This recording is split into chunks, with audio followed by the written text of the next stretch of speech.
Ok. Vamos orar então, né? Para a gente começar a nossa penúltima aula. A Ti toda honra, Jesus, toda glória. Ó Deus Todo-Poderoso. Continua, Pai, cuidando dos Teus filhinhos, das Tuas filhinhas, dando a eles, Pai, iluminando a eles, a mente deles, Jesus. Dando a eles discernimento espiritual, sabedoria e entendimento. Obrigado, Jesus, porque Teus filhos têm Te buscado, têm buscado a Tua verdade. A honra é toda Tua, Pai. Amém. Glórias a Deus. Glórias a Deus. Meus irmãos, nós comentamos a respeito, desde o início a respeito dessa matéria, e nós chegamos falando sobre apologética, sobre a gente não fazer, ter cuidado com aquilo que nós estamos ouvindo e lendo, né? Ter muito cuidado daquilo que estão mandando para nós, daquilo que estão tentando colocar em nossa mente, às vezes distorcendo a verdade de Deus. A gente precisa ter muito cuidado com isso, tá? Eu até falei a respeito dos jovens adolescentes, quando vão para uma formação acadêmica e chega ali, encontram algumas pessoas fazendo apologia a determinadas filosofias de vida. E se a gente não estiver bem alicerçado nas coisas de Deus, há uma probabilidade muito grande da gente, ao invés de influenciar, a gente ser influenciado. A gente precisa ter cuidado com isso. Muito cuidado. Né? E a gente ter, de forma plena, a defesa da nossa fé. A gente nunca esquecer que aqui está a nossa verdade, né? Aonde nós nos alicerçamos, para que nós continuemos a nossa vida em busca da nossa vitória maior, que é a salvação. É a gente fazer parte daquela igreja triunfante, que vai triunfar com Jesus pelos séculos dos séculos. Hoje nós somos da igreja militante, da igreja atuante, da igreja que fez aquilo que foi feito ontem de manhã, por exemplo, de manhã à tarde, nessa missão extraordinária que foi feita aí nas ruas de São Gonçalo, dos bairros daqui, alcançando vidas, né? Muitos acham que a gente está fazendo coisa de louco, mas a Bíblia também fala sobre isso. Então nós precisamos, sim, estar bem alicerçados, para que quando vier qualquer tipo de discurso que tire a gente do rumo de Jesus, a gente não aceitar. Às vezes a gente fala, quando um homem fala, entra aqui e sai aqui. Mas quando o Espírito Santo de Deus fala, entra aqui e vem para cá. A gente guardar isso. E o que tem de seitas, heresias, espalhadas aí, tentando tragar a nossa verdade, é uma coisa absurda, né?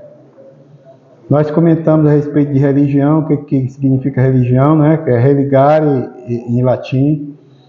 Deus, quando houve o pecado original, Deus expulsou Adão e Eva do paraíso, do jardim do Éden, e botou 2 anjos lá com espada, para ninguém entrar ali.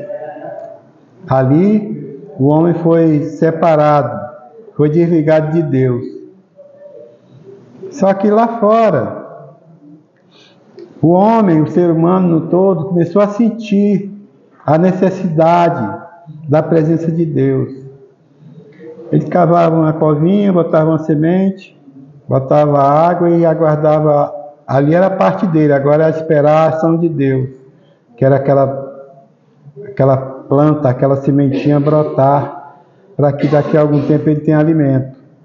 Só que não depende só do homem, depende de Deus. E agora, o que eu faço?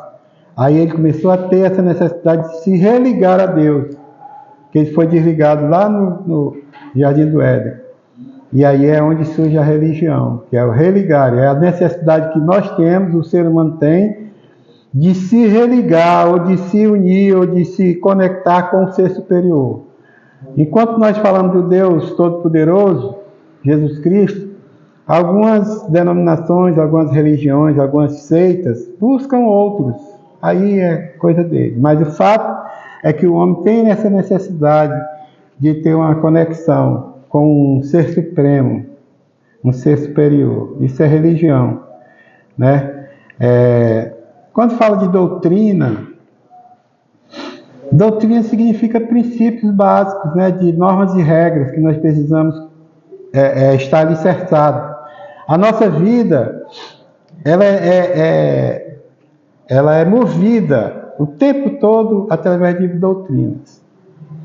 Em casa nós temos as doutrinas, as normas e regras estabelecidas. Por exemplo, quando o pastor Bruno foi lá em casa tentar namorar a minha filha Mônica, que é a mãe da Ellen, eu falei para ele, cara, aqui em casa, 9h59, eu quero escutar o portão bater o trinco. Eu não quero nenhum barbado aqui em casa depois de 10 horas. Aqui, depois de 10 horas, só eu e o galo que está ali no quintal. Normas e regras. Quando dava 9h59, o portão batia. Eu digo, opa. Assim foi com cada um. Normas e regras. Você estabelece. Porque se você não estabelecer, o cara vai querer ficar lá na sua casa até 1 hora da manhã, 2 horas, 3 horas. Eu faria, vou dormir hoje aqui, tá? Normas e regras. Você chega numa empresa, tem a hora de você trabalhar, de você descansar, tal, né? Quando você é um empresário, como é o caso de João, que estabelece o horário dele, mesmo assim ele estabelece normas e regras para ele, a doutrina dele. Hein? Aí fica... Então, tudo isso é um processo. Aí na igreja, normas e regras, doutrina. Qual é a nossa doutrina? Qual é a doutrina do cristão? Palavra de Deus.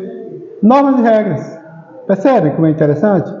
Quando você vai ter um culto, aí o cara vai, culto tal. Todo culto é doutrinário. Todo culto é doutrinário. Por quê? Porque ele é regido pela palavra de Deus. É estabelecido pela palavra de Deus. Então, todo culto é doutrinário. Agora, tem culto doutrinário de oração, culto doutrinário evangelístico, culto doutrinário de ação de graça. Mas todo ele é doutrinado. Por quê? Porque ele é regido pela palavra de Deus. Então, quando você fala de doutrina e você vê que existem normas e regras para ser estabelecidas e você cumprir, você está cada vez mais se alicerçando na verdade de Deus.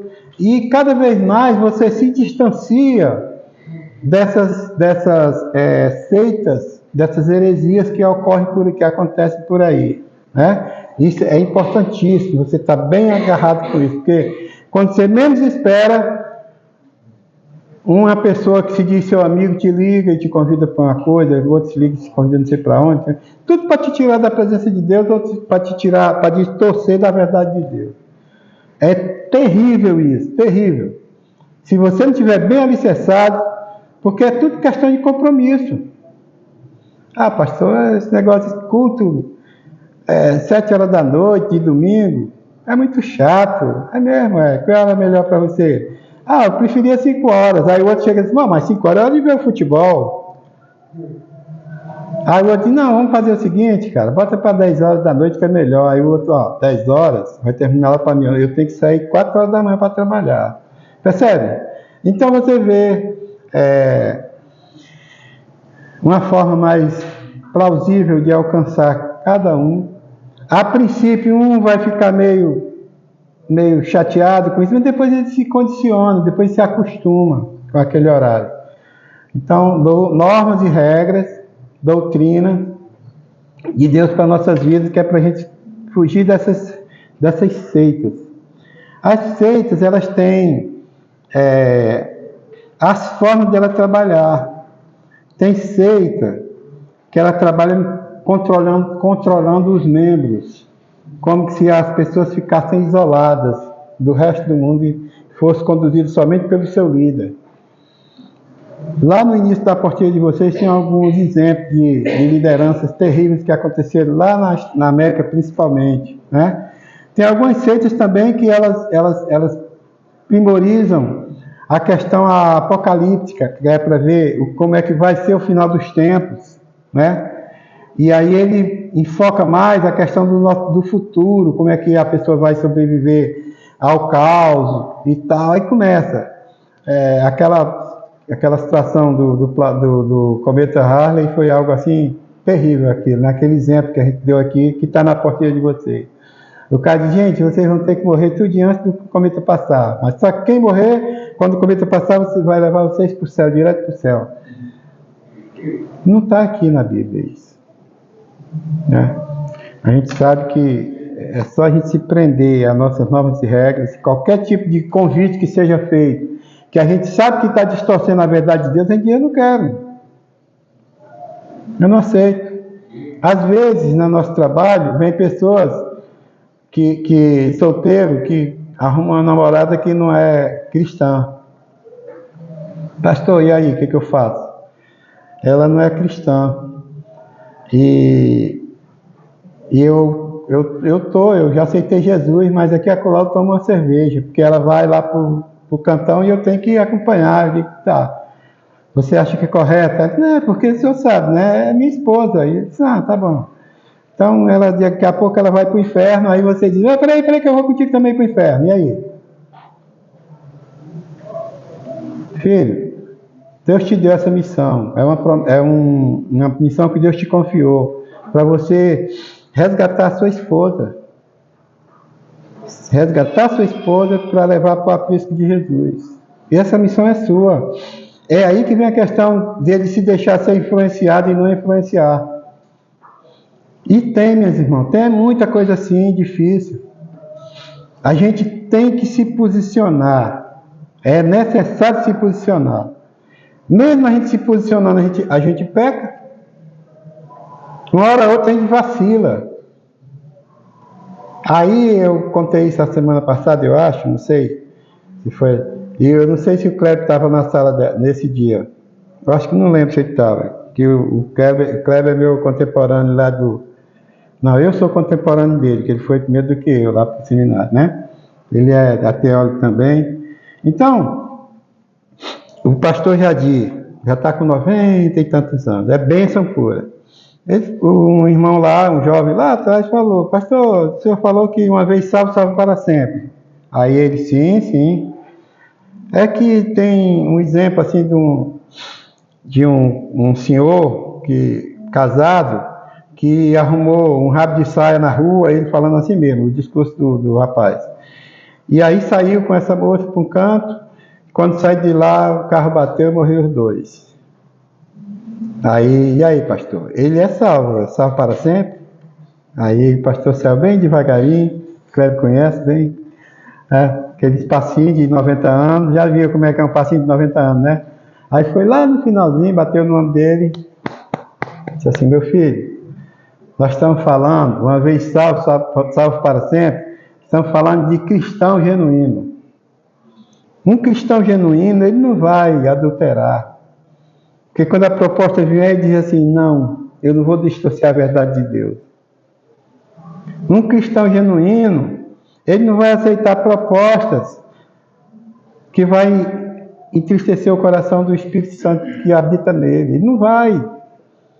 Às vezes a gente luta e às vezes a gente ainda faz comete um pecado quando a gente julga alguém, está pecando. Por exemplo, né? Então, assim o pastor Jadir falou para ele, olha, nós estamos nos referindo a cristão genuíno. Você está entendendo? Aí ele disse, sim, senhor. É isso. Porque, meus irmãos, o que tem de casca de banana, que o maligno sai na frente jogando para a gente escorregar, é uma coisa absurda. Homem, mulher, moça, rapaz, né? Às vezes chega para a gente e diz assim, pastor, eu estou com ela, mas eu não sou casado. É mesmo, é. Cara, você está em fornicação, a Bíblia fala sobre isso, vamos ajustar. Você quer ter uma vida? Quero. Então, por que não resolve casar para ficar tudo arrumadinho? Meus irmãos, o que tem de coisa distorcida por aí, como a Bíblia diz que a porta é larga, né? E essa porta larga, ela traga. A porta da salvação é estreitinha. Né? A gente tem que ter...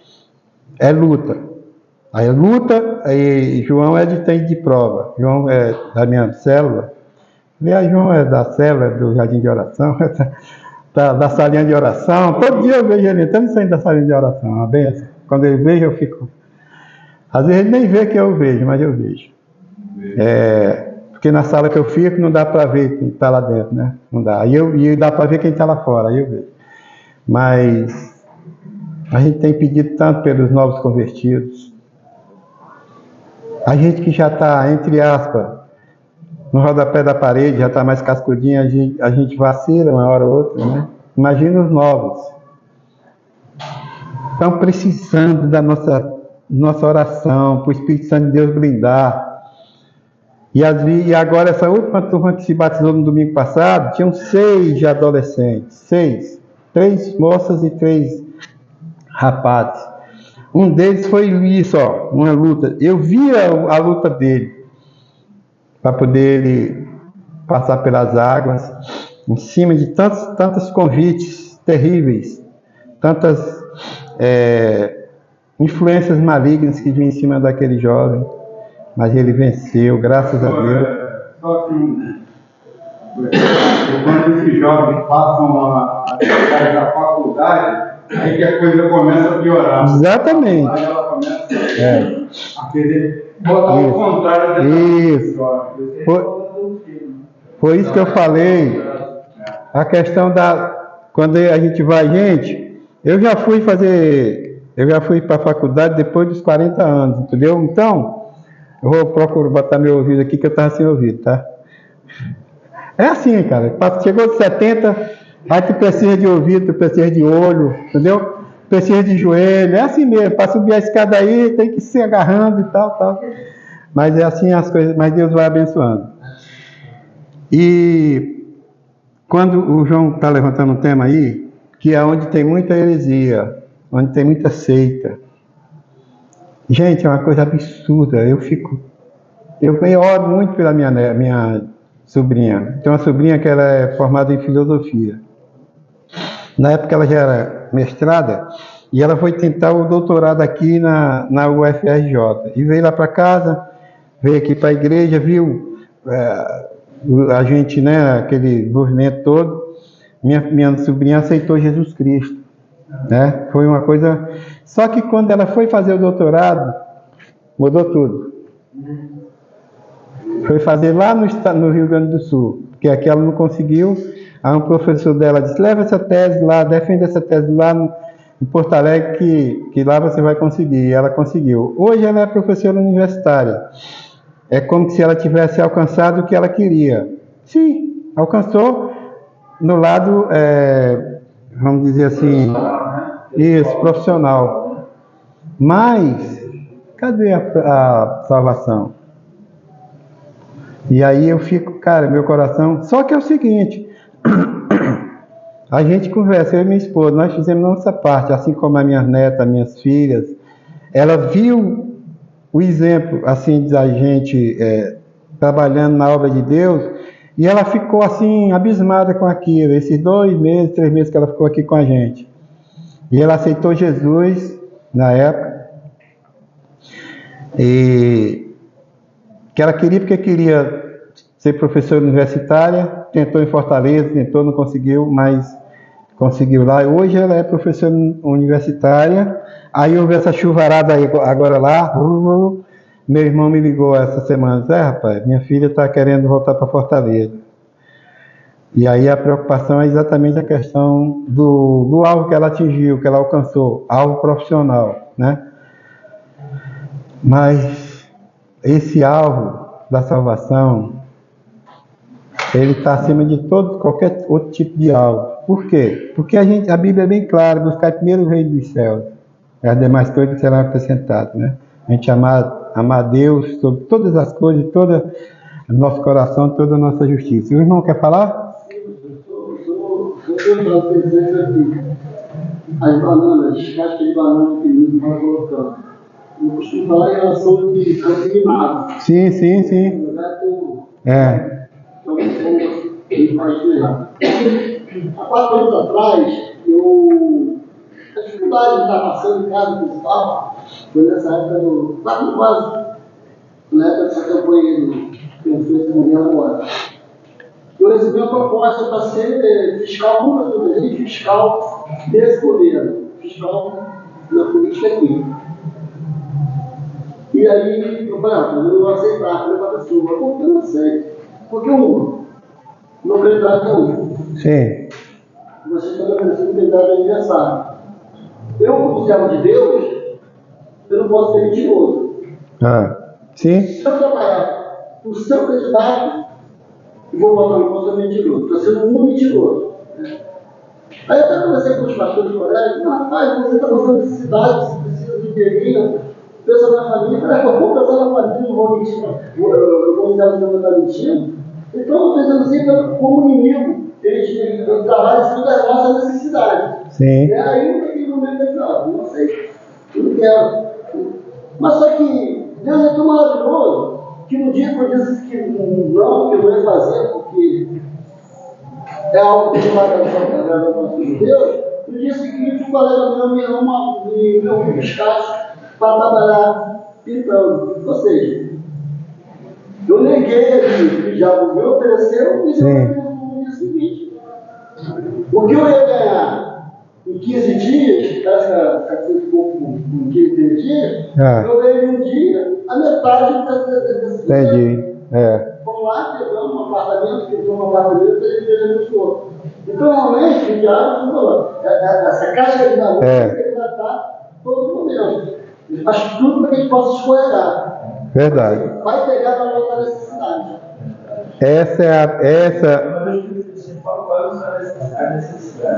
Isso aí. Essa, meu irmão, é por isso que a gente precisa. Eu falei com vocês da última aula. A gente, quando nas nossas orações, pediu discernimento espiritual. A gente precisa desse discernimento. E eu digo mais, meu irmão, quando você entra com a questão do campo minado, o campo minado e a casca de banana, que a casca de banana às vezes você até vê, mas o campo minado você não vê. É pior ainda. É pior ainda. É até mais, assim, mais aplicável para você passar isso para as pessoas, falar de campo minado do que de casca de banana. Até porque tem coisas que a gente vê e tem outras que não vê. Eu, no culto de oração, às vezes, eu até comentei que, com os irmãos, com as irmãs, para a gente ter muito cuidado, e era muito difícil porque nós tínhamos o maligno, no caso, ele tinha uma vantagem em relação a nós, porque ele é espírito, e você não vê. E nós somos carne, somos física, ele vê a gente. Então, ele está armando uma cilada, colocando uma mina escondida, e você não está vendo. E aí eu falando, ele tem vantagem em relação a nós por causa disso, porque ele está vendo a gente não está vendo a ele. E todo mundo concordou com aquilo que eu comentei. Só que na mesma hora, ou um minutinho, pouco tempinho depois, o Espírito Santo de Deus vai e me incomoda, puxa a orelha. E diz assim, o que eu estou fazendo aqui? A tarefa de ver a ação maligna não é minha. Essa tarefa é do Espírito Santo de Deus que habita em mim. Por isso o discernimento espiritual. Aí o Espírito Santo de Deus, essa tarefa é minha, filho, não é sua. E ele faz isso, que ele te alerta. Toda vez que a gente está diante de um campo minado ou de uma casca de banana, ele diz, olha, ali é perigoso. Não vai não que é furado. Ele alerta. Agora a Bíblia fala muitas vezes assim, quem tem ouvido ouça o que o Espírito Santo de Deus fala. Ontem, até no jardim de oração, eu comentei a respeito disso. João estava lá e ouviu. Eu tinha escutado uma pregação sobre ouvir e escutar. E foi bem colocado pelo preletor, pela preletora, foi legal. Mas eu fiquei puxa, vou querer ver isso aí direito. Só que primeiro, é bom quando vê a raiz da palavra, né? E a raiz da palavra, ouvir, por exemplo, em grego, significa obedecer. E no trecho que a gente leu ontem, falava isso, né? Ele fala em ouvir e depois obedecer. No trecho não, no versículo da Bíblia de Deuteronômio, não lembro agora, 7 alguma coisa. É bacana porque traz 6, no capítulo 6. Então, a gente, quando a Bíblia fala de ouvir, entre aspas, obedeça, é obedecer. É no sentido de obedecer. Então, quando o Espírito Santo de Deus alerta a gente sobre um campo minado, sobre uma casca de banana, é para você obedecer, mas às vezes a gente é teimoso, cara. Eu vou assim mesmo. A gente tem que ter cuidado, que tem pessoas que dizem assim, Deus mandou mesmo, mas é você que está querendo ir. Tem que ter cuidado. Ora 1, 2, 3, 4 vezes, né? Agorinha mesmo, antes de eu subir para cá, eu fui até gravar um devocional ali com o menino, e eu lembro de Elias, né? Deus falou para Elias que depois de 3 anos e 6 meses ia parar de chover, e parou de chover e a fome chegou, mas depois Deus disse, agora você vai lá e fala para o rei Acabe que vai voltar a chuva, vai cair chuva forte. Mas ali não ficou em berço esplêndido, dizendo, bom, Deus prometeu, beleza. Não, Elias foi para a oração. Ele recebeu a promessa de Deus, mas ele buscou a promessa de Deus. Aliás, ele não recebeu, ele recebeu a promessa de Deus sim, mas ele não recebeu a bênção, né, que era a própria promessa. Ele foi para a oração, orou. Na 7ª oração, o garoto chegou para ele e falou, tem uma nuvenzinha lá em cima, está miudinho, do tamanho da mão do homem. Aí ele, pode correr lá e avisa o rei que vai cair muita chuva agora. E aquela chuva veio. Aquela fome foi porque aquele rei era ruim, era malvado, era cruel. E essa chuva que caiu, essa chuva de bênção, caiu para atenuar, para tirar a fome, né, para dar uma qualidade de vida melhor para aquele povo lá de Samaria. E a gente fica pensando assim, que aquela chuva ela veio com tanta intensidade que ela afogou a maldade do rei Acabe e da rainha Jezabel. É assim que Deus faz, mas a gente não pode desistir jamais. O que a gente aprende com isso? Dentro dessa matéria que nós estamos falando de seitas e heresia, que ali o que tinha de seita e heresias lá, que era o Deus que o Acabe e a rainha Jezabel adoravam, querendo distorcer as coisas de Deus, do Deus de Israel, Deus pesou a mão sobre eles. E quando Deus pesa a mão, alcança a todos. Alcançou até o próprio profeta dele, né? Mas aí os próprios corvos cuidavam dele. Olha como Deus providencia, né, as coisas. E assim só que ele não se rendeu, ele não se colocou à disposição das seitas e heresias que ele estava diante delas. Não se entregou, aliás. Assim é a nossa vida.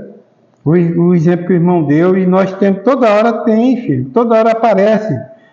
E eu costumo dizer que tentação, a gente é tentado, todos nós somos. Jesus foi tentado, mas não caiu. A tentação é como se fosse um instrumento que Deus permite ser usado, que Ele não tenta ninguém, Ele permite ser usado para medir a nossa fidelidade com Ele. Gente, não tem coisa mais agradável do que você passar pela tentação, vencer a tentação, como diz em Tiago 1:12, né? Bem feliz é aquele que passa por provação ou tentação, persevere e é aprovado, porque receberá a coroa da vida, que é a promessa para aqueles que amam ao Senhor. Quando a gente passa pela aprovação e é aprovado, é como se aquele bálsamo de paz entrasse no coração da gente. No entanto, quando a gente não consegue ser aprovado, ou seja, cai na tentação, vem uma tristeza tremenda no coração da gente. Como é que eu permiti isso? A gente tem que ser igual a Pedro. Errou, pecou, negou, mas depois a Bíblia diz que ele se arrependeu amargamente. E no final da história, até a sombra de Pedro curava. A gente sabia que a gente é pecador. Fala, meu irmão. Pastor, eu comentei de Leonardo. Eu não sei se eu vejo versículo 6, 17 dias que diligentemente guardarei os mandamentos do Senhor. Isso aí. O nosso Deus, como também os seus testemunhos e os seus estatutos. Vê como é que fala logo no início. Como é que fala no início logo? Diligentemente guardareis os mandamentos do Senhor. Isso. Lá que nós lemos ontem, diz para a gente ouvir e guardar os mandamentos. Né? Na que a gente lê na versão de ontem. Ou para a gente ouvir de forma atenta e obedecer. Né? Então é isso. Tá? Para somar. Tá bom, vamos lá, gente. Vamos continuar porque a nossa hora está bem corridinha, né? Aí também existem algumas seitas que elas tratam, elas são reveladas através do líder em cima de filosofias, das coisas mundanas, são coisas que eles defendem, são ideologias que eles trazem e eles querem de qualquer forma colocar em pauta para a gente assimilar aquilo. A gente tem que ter cuidado, gente. Repito, defesa da fé. Falou em apologética, que a gente não estuda aqui, só no seminário, é a mesma coisa, defesa da fé. É você ser fiel à defesa que você faz. Existem algumas situações também dentro das seitas que eles privam as pessoas de comida, privam as pessoas de buscar a verdade de Deus. Eu sei que eu não gosto de falar essas coisas não, porque a gente parece que está querendo ser o melhor do que os outros, nós não somos. Eu cheguei na época, eu trabalhei na Marinha um tempo, né? Então, na época eu ainda não era cristão, mas eu sempre fui muito seguidor da minha esposa, das minhas filhas. E lá a Mônica a mãe dela começou a levar a irmã para a igreja, depois a minha esposa. Eu fui o último duro na queda. O último que aceitei Jesus foi eu lá em casa. E eu ainda estava trabalhando, e lá na base naval, ali na Banca G, tem uma capela, e dia de quarta-feira tinha missa, dia de quinta-feira era o culto. E eu, como era metido a saber fazer dó, ré, mi, fá, sol, lá, si no violão, eu ajudava lá no louvor. Ajudava na missa e no culto. Né? E aí, um dia daquele, nós chegamos, tinha um colega meu que era o cara que cuidava da área da missa, ele é que arrumava tudo. Como fosse um diácono, né, lá dele. E aí, a gente tinha a capela e atrás tinha uma sala assim, mais ou menos desse tamanho, com muitos armários e tal. E o capelão naquele dia chegou e estava lá, e aí ele me apresentou a ele e tal, esse aqui que está ajudando a gente com o violão, e eu tô lá. Aí tá, ele foi abrir um armário daquele, olha gente, era Bíblia, muita Bíblia. Aí eu fiquei só de olho, abriu outro armário, Bíblia. Aí eu olhei lá por banco, um bocado de banco, eu digo, ô capelão, essas Bíblias aí, como é que é isso? O senhor recebe e tal? Não, rapaz, isso aqui a gente recebe, é para os discípulos, né? Eu digo, tá, mas quem são os discípulos? Esse povo que vai chegar aí. Eu digo, e por que a gente não coloca essas Bíblias na cadeira para eles?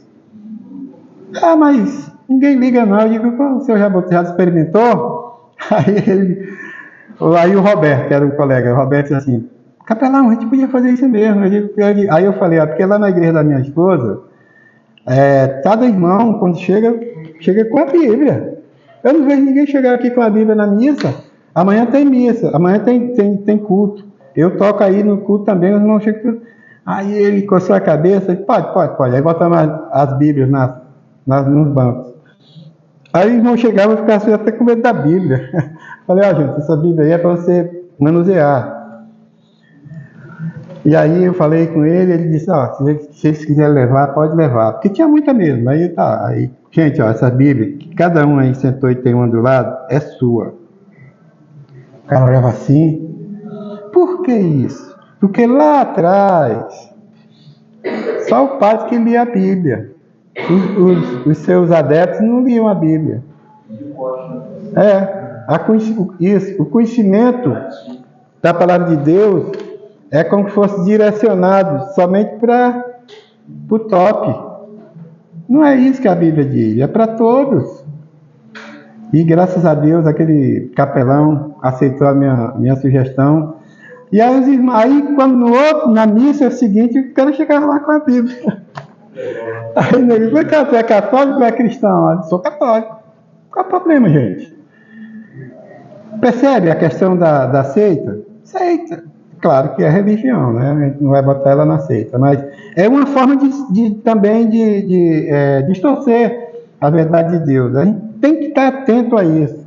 E graças a Deus as coisas fluíram. E depois eu me converti, né? Aí eu não ia mais para a missa. Aí eu ficava só no culto mesmo. Mas enfim, essas questões que a gente está comentando aqui, que são muito comuns entre as seitas, e tem coisa que é terrível, meu irmão. É importante a gente ver e entender essas características de seitas. Vocês, a partir de vocês vão ver.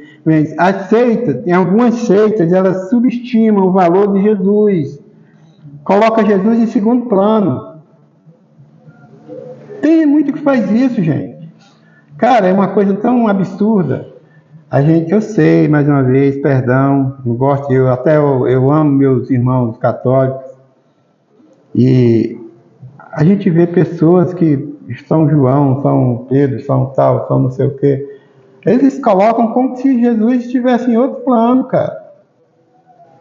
Eu atendi uma senhorinha, uma bênção, que ela falava muito de Jesus, muito, é católico, muito. E eu falei, ela disse, pastor, é Jesus, nosso foco é Jesus e tal. A Bíblia é bem clara, rapaz. Buscar primeiro o reino do céu, amar a Jesus, a Deus, de todo o coração, todo alma, toda a justiça. E outra coisa, Deus ele não divide o trono dele com ninguém, a glória é dele. Nós fomos feitos para adorar a Deus, não foi feito para adorar a outro tipo de criação do homem, do próprio homem. O homem até se acha criador. Tem coisa que é terrível. Então, aspecto comum entre as seitas é esse, é colocar Jesus em segundo plano, em plano secundário. Tá? A gente tem que estar atento. Quer ver uma coisa? Paulo ensina. Você está conversando com um irmão, com uma pessoa de outra denominação ou de outra religião, vamos dizer assim.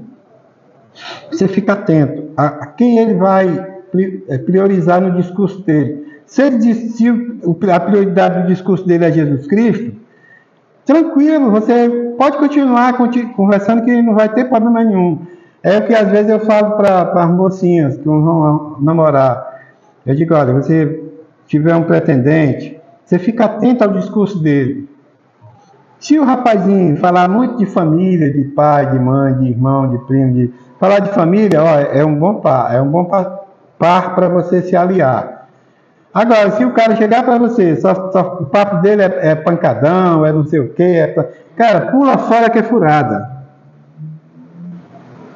Porque a boca fala daquele que o coração está cheio. O cara fala de família, é porque ele quer uma família estruturada na vida dele. Mas se o cara só fala de coisa distorcida,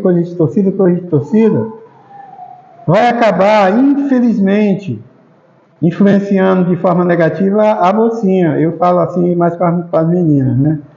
Por que eu falo para as meninas? Porque a mulher, o sentido mais aguçado na mulher é a audição. O sentido mais aguçado no homem é a visão. Então a mulher, às vezes eu até brinco, né, com algumas moças, senhoras, para ter cuidado. Eu digo, cuidado, tem moças e senhoras aí que namoram por namoro virtual, de cuidado para você não engravidar por telefone. Porque o ouvido da mulher ele é aguçado, o sentido mais aguçado é ele. Se o cara tiver uma boa lábia, ele consegue. Não estou tirando o valor da mulher não, tá? Mas isso é uma coisa natural da nossa fisiologia. Há uma tendência muito grande dele conquistar a moça, por causa do discurso dele, que é abrangente, e da vulnerabilidade dela, no caso de ter a audição mais aguçada. Se vamos dizer assim, ficar mais emocionada com o papo do cara. Tem cara que tem uma lábia que só Deus na casa, é um político em potencial. No caso da mulher não, a mulher mais é a visão, é o visual. Ela olha... Oi? O homem isso. Então, é ficar atento a isso. Né? A gente, no caso eu dei esse exemplo, porque isso é estudo científico que trabalha em cima disso. Né? A gente ter esse cuidado, né? Esse cuidado. A gente, por aqui, por esse viés, a gente consegue entender que a mulher ela é mais fácil de ser persuadida, de ser convencida pelo discurso de uma seita do que o homem. Não estou tirando aqui a qualidade da mulher, não, a fé da mulher, não. É porque ela é vulnerável nesse sentido. Ela é vulnerável. Então, a gente tem que ser realista com as coisas. Quando a pessoa é bem alicerçada, o homem ele é bem alicerçado, ele sabe que ele tem que a visão dele é mais aguçada. Cara, cuidado com isso aqui, ó, para não cair no pecado. Cuidado. Estou falando isso aqui, mas tem isso aqui e tem isso ali. Pois é. Tá? E digo mais, hein? Entrando numa área difícil, a questão da pornografia, por exemplo. Hoje a gente da área mental, trata o vício da pornografia como um vício de cocaína. A gente está tratando assim. A pessoa, quando entra para cocaína, ela não começou na cocaína. Ela começou no álcool, passou para maconha, aí tá. E aí, quando chega na cocaína, ele diz, mas tá muito fraquinho isso aí. Aí se mete na heroína, se mete no crack, se mete... Entendeu? E assim também a pornografia. Ele não se contenta só naquela cena, ele quer uma coisa maior, coisa mais.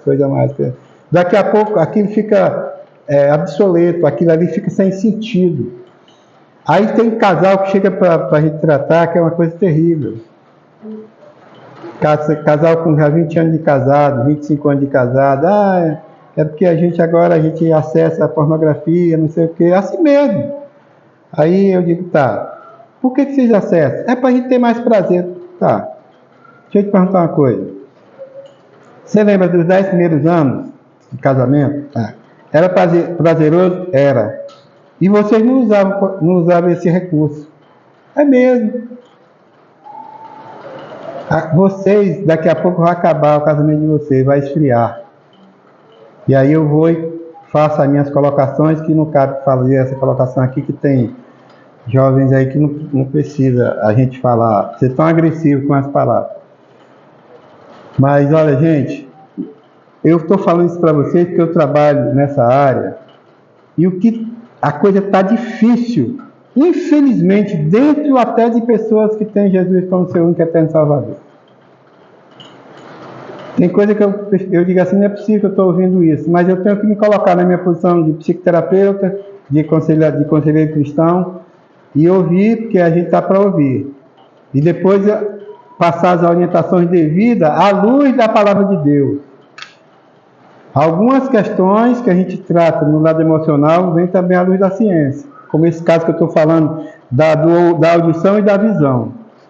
Isso é como ele falou ali, eles são como campo minado. E você tem que estar atento, para você não cair na armadilha e não perder a salvação. Eu passei uma fase dessa que eu tive 14 anos. Eu sempre muito no futebol, gostando das coisas boas e das coisas ruins. Aí não estaria no mundão.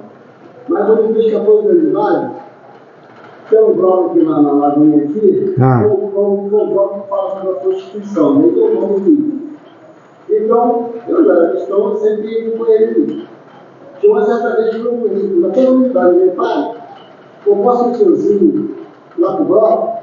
Eu já fiz, então não pode não. Mas eu vou o seguinte, vou te levar, eu vou te mostrar algumas coisas. Aí no ano que vem, com 15 anos, se você achar que deve vir, você vai sozinho. eu quero te mostrar as coisas que podem estar acontecendo. Aí eu vi esse ponto que o senhor falou. O senhor pode vender com reais. Antigamente reais era vendia docinho, cristal, né? Mas tinha, ó, outro passou para cerveja. Mas estou vendendo, estou começando a vender. Mas daqui a um tempo, estou na maconha, estou na cocaína. É isso aí. Estou vendendo. Se você achar que isso é bacana para você, não pensa para vir sozinho, mas um pouco com a coisa de vontade. Então, quando a gente vê, eu sempre vi para ser pastor, né? Mas eu nunca estou com algo na boca. Eu mostrei a realidade para ele. Isso é importantíssimo. A gente fazer, isso aí que o irmão está comentando, eu ouvi de um paciente falando que ele fez uma coisa bem similar a essa. Ele ia passando ali em frente à Central do Brasil e viu aquelas pessoas no relento, aquelas pessoas cracudos, né, e por aí, assim bem. E ele foi, parou o carro bem em frente para essas pessoas que estavam numa situação bem difícil e falou pro filho, ó, tá vendo ali? Aí o cara, caraca, esses caras aí, se eles acharem alguma comidinha uma vez no dia, beleza, mas raramente eles encontram. Aí foi falando, isso aí é a consequência das pessoas que não querem estudar. Aí começou, que são desobedientes aos pais, aí começou. E o garoto ficou só olhando, né? E vendo aquilo, mais ou menos nesse sentido aí que o irmão está mostrando a realidade. Que às vezes a gente não quer mostrar a realidade para os filhos. Aquilo ali é uma prova viva da desobediência e outras coisas mais que acontecem. Pessoa que se mete com o negócio, começa no álcool, vai, daqui a pouco está naquele estágio. Infelizmente, e a gente ter cuidado. Só para a gente reforçar aquilo que eu falei da formação acadêmica, quando algum dos jovens, dos filhos de vocês, netos, for para a faculdade, alertem, porque vai ter isso. Dia de sexta-feira, principalmente, haja convite. Vai comer um bolinho de bacalhau com vinho, não sei o que, e por aí vai. A pessoa que é desprovida dessas orientações, para ela tem um tal de não ter nada a ver. Quando ela menos espera, está afogada. Uma coisa que distorce a verdade de Deus. A gente tem que ter muito cuidado com isso. Deixa eu correr mais um pouquinho. Não vai dar tempo. Eu queria hoje entrar em maçonaria, mas a próxima semana a gente fala de maçonaria, tá? A apostila de vocês já receberam já, né? Não? Online, né? Online.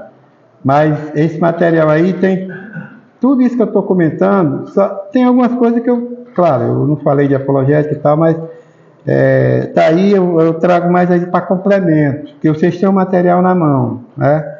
E essa questão de algumas seitas, que nós vamos comentar aqui também, que não vai dar tempo de comentar todas, vocês pelo menos já tem mas a internet, ela está cheia de boas informações a respeito, por exemplo, de maçonaria. Infelizmente, gente, é uma coisa absurda, mas tem hora que eu fico pedindo a Deus para acalentar a minha mente, que eu fico pensando, Deus, me ajuda, Pai, eu não consigo entender como é que um pastor vai aderir a uma seita dessa, sabe? Eu fui convidado já para essa seita, na época que eu estava na Marinha. Você precisava ver, os caras suaram, eu não era cristão ainda, e eu achei uma coisa absurda. Imagina hoje eu conhecendo a verdade, entendeu? Mas tem pastores que defendem, só que infelizmente, eu coloco como Judas fazia parte do discipulado de Jesus, fazia, mas ele está onde hoje? No inferno. Mas o próprio Deus falou, né? Ele não pode ser fechado. Isso aí, é isso aí. A palavra de Deus, cara, é sublime, né? E aí eu estou falando isso com os irmãos, para os irmãos se surpreenderem, que tem. E não são pastores de igreja pequena, não. Pastores de igreja grande. Tá? É ele com Deus. É ele com Deus. O pastor Bruno falou sobre, né, os pastores, tem pastores que. Então, na verdade, querendo pegar a palavra, está querendo um lugar de ato, né, para se definir também. Existe